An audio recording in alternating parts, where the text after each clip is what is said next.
அனைத்துலக முதலியார் வேளாளர்கள் கூட்டமைப்பின் ஆலோசனை கூட்டம் சென்னை டி நகரில் உள்ள சர் பி.டி. தியாகராயர் அரங்கில் அனைத்துலக முதலியார் வேளாளர்கள் கூட்டமைப்பின் ஆலோசனை கூட்டம் நடைபெற்றது. அனைத்துலக முதலியார் வேளாளர்கள் கூட்டமைப்பின் தலைவரும் புதிய நீதி கட்சியின் நிறுவனருமான ஏசி சண்முகம் தலைமையில் நடைபெற்ற இந்த நிகழ்ச்சியில் மேனாள் நீதியரசர் வள்ளிநாயகம், ஐசரி கணேஷ், அனைத்து முதலியார் வேளாளர் சங்கங்கள் பேரவைத் தலைவர் பழனி, நடிகர் ஆனந்த்ராஜ் மற்றும் பல்வேறு அமைப்புகளை சார்ந்த நிர்வாகிகள் உள்ளிட்ட முதலியார் வேளாளர் அமைப்புகளின் சார்பில் ஏராளமானோர் பங்கேற்று வரும் நாட்களில் கூட்டமைப்பின் சார்பில் நடைபெற உள்ள மாநாடு குறித்தும் வேளாளர் சமுதாயத்தின் வருங்கால முன்னேற்றத்திற்குரிய திட்டங்களை தமிழக அரசிடம் முன்னெடுக்க வைப்பது உள்ளிட்ட பல கருத்துக்கள் குறித்து ஆலோசனைகளை வழங்கினர். இந்நிகழ்ச்சியில் ஏசி சண்முகம் பேசுகையில், கடந்த 2013 என்னுடைய தலைமையில் ஐசரி கணேஷ் நடத்திய மாநாட்டை குறித்து துக்ளக் ஷோ அவர்கள் தமிழகத்தையே உலுக்கி எடுத்த மாநாடு என்று பேசியிருந்தார். கடந்த காலங்களில் இதுபோன்று 77 மாநாடுகள் நடத்தியுள்ளேன். அப்பொழுது நடைபெற்ற சென்னை மாநாடு இந்தியாவையே திரும்பி பார்க்க வைத்தது. ஆனால் அரசியல் சூழ்நிலையால், அரசியல் செல்வந்தர்களால் அந்த மிகப்பெரிய வாய்ப்பை நாம் இழந்துவிட்டோம். அன்று நாம் யாரை கை காட்டுகிறோமோ அவர் ஆட்சிக்கு வந்திருக்க முடியும். ஆனால் அந்த சூழ்நிலைகளை நாம் தவற விட்டுவிட்டோம். நம் இயக்கத்தை பற்றி, சமுதாயத்தை பற்றி எடுத்து செல்லக்கூடிய அளவிற்கு வேளாளர்கள் சட்டமன்றத்திற்கு போக வேண்டும் என்றால் நாம் இப்பொழுது 80% வரை இணைந்துள்ளோம். மீதி உள்ள 20% இணைய வேண்டும். நமது சமுதாயத்தில் உள்ள இளைஞர்களை அதிக அளவில் இணைக்க வேண்டும் என்றார். மேலும் அவர் பேசுகையில், நான் 80களில் MLA-வாகவும் அதன் பிறகு MP-ஆகவும் இருந்திருக்கிறேன்.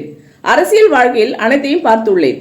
ஆனால் இப்பொழுது புதிய நீதி கட்சி வேண்டுமா அல்லது இந்த வேளாளர் கூட்டமைப்பு வேண்டுமா என்றால் இந்த கூட்டமைப்பு தான் எனக்கு வேண்டும் என்று கூறுவேன். நமது சமுதாயத்தில் பலர் மிக முன்னேறிய அளவில் தொழிலிலும் கல்வியிலும் அதிகாரத்திலும் இருந்தாலும் இன்னும் 30% வறுமை கோட்டிற்கு கீழ் உள்ளார்கள். அவர்களுக்கு பொருளாதார அடிப்படையிலே ஒதுக்கீடு கொடுக்க வேண்டும் என்றார். இந்த மாநாட்டை பற்றி, ஐசரி தலைமையில் நடந்த மாநாட்டை பற்றி சொன்னேன். நான் சொன்னதை விட ஷோ அவர்கள் 2013ஆம் ஆண்டு துக்ளக் பத்திரிகையில ஏசி சண்முகம் நடந்தால் மாநாடு, நின்றால் பொதுக்கூட்டம் என்று தமிழகத்தையே உலுக்கி எடுத்தவர் ஏசி. இது ஷோ அவர்களை யாரும் எளிதாக கன்வின்ஸ் பண்ண முடியாது, ஒரு அப்ளிகேஷன் பண்ண முடியாது. மனசுல பட்டதை நேரடியாக சொல்லக்கூடியவர். ஏன் முதலமைச்சர் புரட்சி தலைவர்கிட்டே ஒரு சில சண்டைகள் போடுவார், இதெல்லாம் நீ பண்ணாத. அப்படி ஒரு நேர்மையான, ஒரு அப்பழக்கற்ற ஒரு அரசியல் தலைவர். அவர் இந்த வார்த்தையை எழுதியிருக்கார், நடந்தால் மாநாடு, நின்றால் பொதுக்கூட்டம். அடுத்து ஒரு கேள்விக்கு பதில் எழுதுகிறார். மக்களவை தேர்தலில் பாமக தலைமையில் தனி அணி அமைத்து போட்டியிட 45 ஜாதி சங்கங்கள் தலைவர் முடிவு செய்திருப்பதை பற்றி தங்கள் கருத்து. பதில்: ஜாதி அடிப்படையில் ஏசி சண்முகம் கூட்டிய கூட்டம் சென்னை நகரையே ஸ்தம்பிக்க வைத்தது. அதை விடவா இவர்கள் கூட்டம் சேர்த்துவிட போகிறார்கள்? தேராது. அவர் பாணியில் எழுதியிருக்கார். அடுத்து 5/11/2008 சென்னையில் நடைபெற்ற தேமுதிக இளைஞரணி மாநாடு பற்றி தங்கள் கருத்து. அதுக்கு பதில் அவர் எழுதுறாரு, பெரும் கூட்டம் வந்தது, ஆனால் கூட்டத்தை மட்டும் வைத்துக் கொண்டு ஆதரவை கணக்கிட முடியாது. புதிய நீதி கட்சியாக உள்ள அமைப்பும் முன்பு முதலியார் கட்சியாக இருந்த போது நடத்திய ஊர்வலம் சென்னையை குலுக்கியது. பொதுக்கூட்டத்திற்கு வந்த மக்கள் கூட்டம் அனைவரையும் பிரமிக்க வைத்தது. அவராலே முடியவில்லை. இது சோவனுடைய தன்னுடைய கருத்துக்கள். 77 மாநாடுகள் நடத்தணும். கடைநல்லூர் நம்ம சேனை தலைவர்கள் அதை நடத்தினாங்க, அம்பாசமுத்திரம் நடத்தினாங்க, அதுபோல சிவகாசி மாநாடு, அதுபோல 77 மாநாடுகள். சங்கரன் கோயில் மாநாடு, சங்கரன் கோயில் மாநாட்டில் ஒரு தொகுதி மாநாடு, அதெல்லாம் 70,000 பேர் உட்கார்ந்தாங்க. அலை மாதிரி இருந்தது மக்கள் வெள்ளம். அப்படிப்பட்ட மாநாடு, சென்னை மாநாடு இந்தியாவை திரும்பி பார்க்க வைத்தது. ஆனால் ஒரு அரசியல் சூழ்நிலையால், அரசியல் செல்வந்தர்களால் அந்த வாய்ப்பை, மிகப்பெரிய வாய்ப்பை நாம் இழந்துவிட்டோம். ஐஸ்வர்யா அவர்கள் அதுதான் சுட்டிக்காட்டி சொன்னார்கள். அன்று நாம் யாரை நினைக்கிறோமோ அவர்கள் ஆட்சிக்கு வந்திருக்க முடியும்.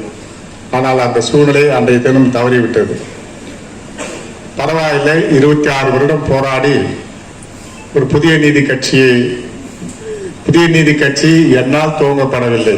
வெளிப்படையாக எல்லா தலைவரும் இருக்கீங்க சொல்றேன்.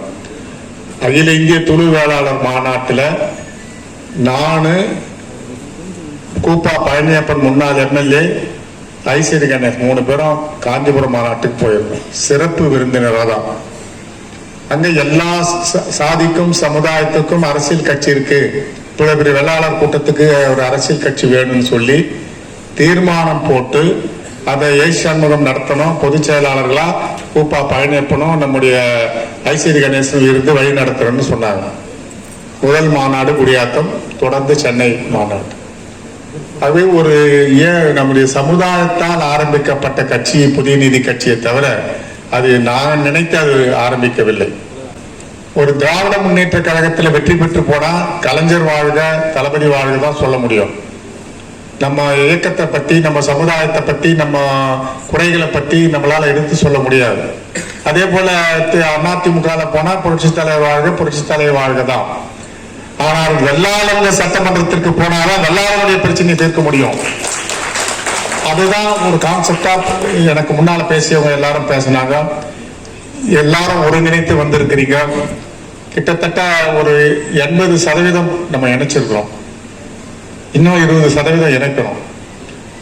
அதுதான் நான் உங்களை வருகை தந்த அத்துணை பேருக்கும், கலந்து கொண்ட அத்துணை பேருக்கும் நெஞ்சார்ந்த மனமார்ந்த என்னுடைய நன்றியை தெரிவித்துக் கொள்றேன். என்னை பொறுத்த வரைக்கும் நான் தெளிவா உங்க எல்லாருக்கும் சொல்றது, சங்கமா நடத்துங்க, கிளை சங்கமா நடத்துங்க, தொகுதி சங்கமா நடத்துங்க, மாநில சங்கமா நடத்துங்க, மாவட்ட சங்கங்களா நடத்துங்க, வஉசி பேரவையா நடத்துங்க, பருதுபாண்டிய பேரவையா நடத்துங்க, குமரன் நாஞ்சில் குமரன் திருப்பூர் குமரன் மன்றமா நடத்துங்க. ஆனா எல்லா அமைப்பும் அப்படி அப்படியே இருக்கணும். இது எல்லாரும் சேர்ந்ததுதான் இந்த கூட்டமைப்பு, அனைத்து முதலியார் வேளாளர் கூட்டமைப்பு. புதிய நீதி கட்சி வேணுமா, அனைத்து முதலியார் வேளாளர் கூட்டமைப்பு வேணுமானா எனக்கு கூட்டமைப்பு தான் வேணும், சொந்தம் தான் வேணும்னு சொல்லுவேன். அதுக்கு நான் முடிவு பண்ணிட்டேன். போதும், எல்லா பதவியும் பார்த்து எல்லாரையும் பார்த்துட்டோம். பிரதமர் வரைக்கும் நம்ம பேர் சொல்லி சண்முகம்ஜி கூப்பிட்ற அளவுக்கு வளர்ந்துட்டோம். போதும். அதனால சமுதாயத்துக்கு இருக்கிற செப்டம்பர் வந்தா எனக்கு 75வது பிறந்த நாள். எனக்கு பின்னால நீங்க இந்த சங்கங்களை, இந்த அமைப்புகளை பலப்படுத்தணும். எனக்கு பின்னால ஐசிடி பின்னால தலைமை தாங்கி ஒரு 10 வருஷத்துக்கு 5 படம் பண்றாரு, ஒலிம்பிக் சேர்மனா இருக்காரு, இன்னும் நிறைய படி பிஸி 24 ஹவர்ஸ் பிஸியில இருக்காரு. அதனால எனக்கு பின்னால இவங்கெல்லாம் தலைமை தாங்கி இதை நடத்தணும். அதனால அடுத்த தலைமுறை வேணும், அடுத்த இளைஞர்கள் வேணும். இந்த இளைஞர்களை ஒன்று சேர்க்கிற முயற்சிகள் ஒரு சகோதரி அழகா சொன்னாங்க. அந்த சகோதரி சொன்னது மாதிரி இளைஞர்களை இந்த அமைப்புக்கும் இந்த சமுதாய இதுக்கும் நம்ம உட்கொண்டு வரணும். அதனால 2 மாநாடு நடத்தணும்னு நான் முடிவு பண்றேன் எல்லாருடைய அனுமதியோடு.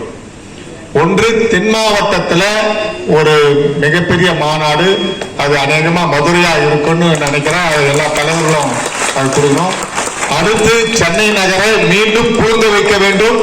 தலைநகரத்தில் இந்த 2 மாநாடு நம்ம நடத்தணும். நம்ம 1.5 கோடி மக்கள் இருக்கிறன்றத நம்ம நிரூபிச்சு ஆகணும். நம்மளுடைய சமுதாயத்துல ஒரு கிட்டத்தட்ட ஒரு 15 சமுதாயங்கள் ஃபார்வர்ட் கம்யூனிட்டியில இருக்காங்க. அந்த ஃபார்வர்ட் கம்யூனிட்டியிலிருந்து அவங்க பேக்வேர்டு கொண்டு வரணும். அது தீர்மானத்தில் ஒன்று வருது. அதுல வறுமை கோட்டு கீழே முதலியாரெல்லாம் பஸ் ஓனர், தியேட்டர் ஓனர், வெள்ளாளர்கள்லாம் ஆமா நிலத்துக்கு சொந்தக்காரர் தான், அதிபதிக்கு தான் ஒத்துக்கிறோம். கல்லூரி தலைவர்கள் தான் நடத்துறோம். கல்வியில நம்ம முன்னோடியா இருந்திருக்கோம், சமயத்திலயும் நம்ம முன்னோடியா இருந்திருக்கோம், தமிழ்லயும் முன்னோடியா இருந்திருக்கோம்.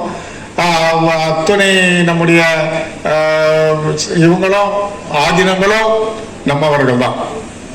எல்லா ஆதீனமும் பாரத பிரதமர்கிட்ட ஆதீனங்கள் கொடுத்த செங்கோலை தான் நம்ம பாராளுமன்றத்தில் வைக்கப்பட்டிருக்கிறோம். ஒரு வெள்ளாளனுக்குரிய ஒரு பெருமையை பாரத பிரதமர் கொடுத்திருக்கார்.